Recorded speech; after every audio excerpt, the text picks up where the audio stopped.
Good day, everyone. I'm Imran Palo, and I'm presenting our paper titled Crowd Density Forecasting with Distributed Sentinel Nodes Using Long Short-Term Memory Network. Integration of multiple camera-based devices designed for real-time crowd counting is explored for crowd density forecasting in an area for this paper. Crowd density forecasting in this case has input in time series for each monitoring device's sensing region composed of real-time crowd counts including past crowd counts, and it has an output in time series for each sensing region of the monitoring devices. Overcounting may also exist in the presence of overlapping sensing regions of the integrated camera-based devices, which is tackled in this work by correcting the crowd counts before forecasting through a neural network-based approach. Thus, this study proposes a two-stream network for crowd density forecasting. These are objectives to number one, to gather actual data that will be used for developing and evaluating the proposed framework. Number two, to develop a neural network-based model that will remove the duplicate counts due to overlapping sensors. Number three, to develop an LSTM-based forecasting model that can predict the 15-minute ahead crowd densities for each area monitored by the distributed devices. And number four, to evaluate and verify the performance of the whole system. This figure shows the overview of the proposed framework of this study.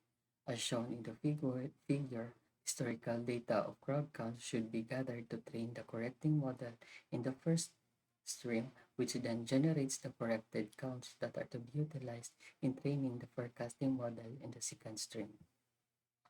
Historical data of crowd counts are generated from an actual setup emulating the output of camera-based crowd counting devices.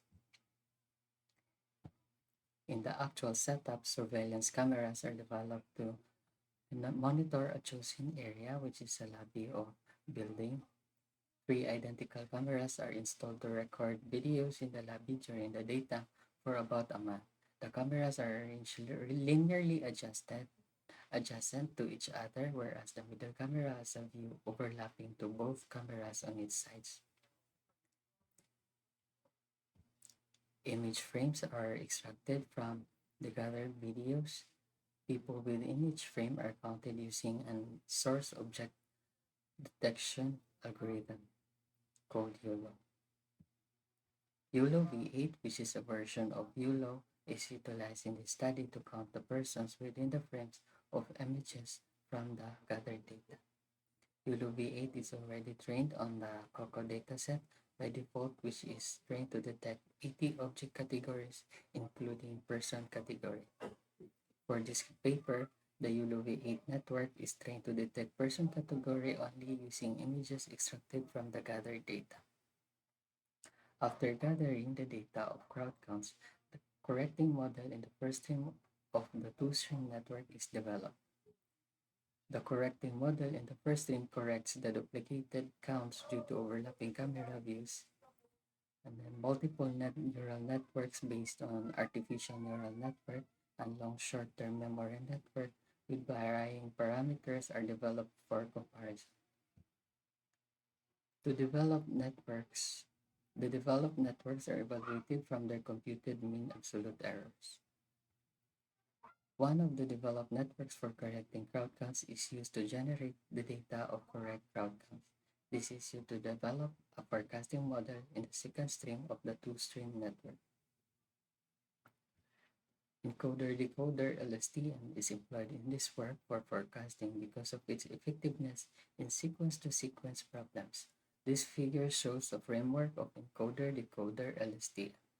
Its architecture is composed of two models based on LSTM. The first model is an encoder, which is an LSTM network that reads the input sequence and summarizes into a representation of a fixed length vector. The second model is a decoder, which is an LSTM network that decodes the representation vector from encoder model and outputs the predicted output. An extension of encoder-decoder LSTM with a convolutional neural network as an encoder is also tested in this work. In this architecture, a convolutional neural network replaces the LSTM network in the encoder model for encoding the time series input. Developed models are evaluated on unseen data with their calculated MEEs. A baseline model called the naive persistent model is also employed as a benchmark to compare the performance of the models relatively. Naive persistent model is a straightforward model that does not account for historical trends. It forecasts the crowd counts as constant throughout the future time series and the same as the present time step. These are the results. Image frames with person are selected from the videos recorded in the study area. These frames are annotated and utilized in retraining person detection networks for each area. Annotations required for retraining are the bounding boxes placed on the persons within frames. These figures shown are samples of annotated frames from each area. The performance of the evaluated person detection networks is shown in this chart. The highest score for mean average precision is 1.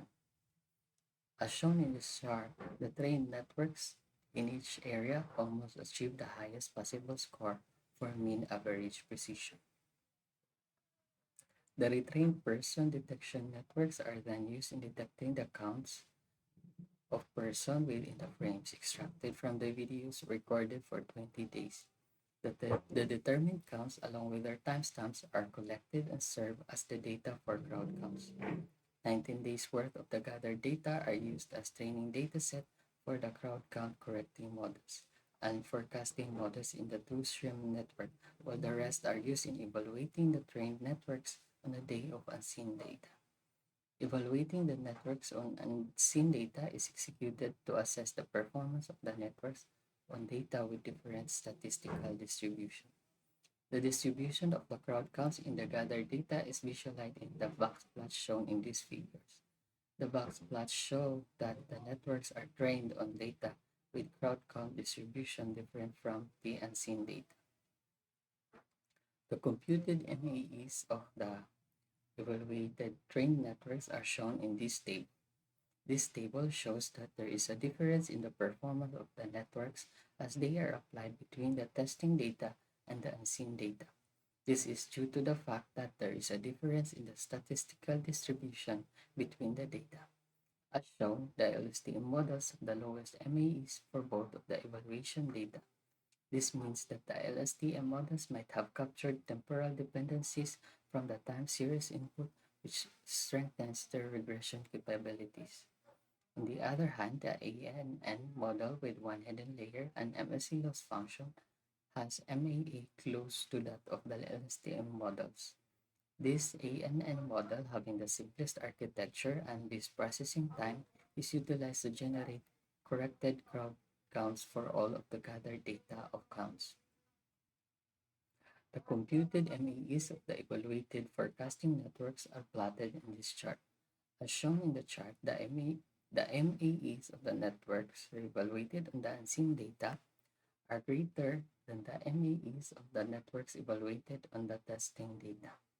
This is due to the fact that the testing data is taken from the training dataset, which has a different crowd count distribution compared to that of the unseen data.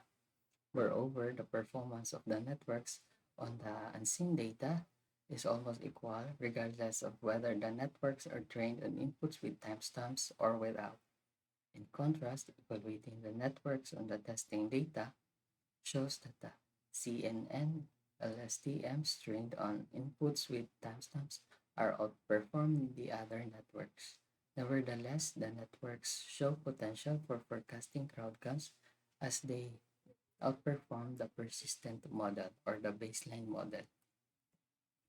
In conclusion, the proposed two-stream network for forecasting has been tested and showed potential. Thank you for listening.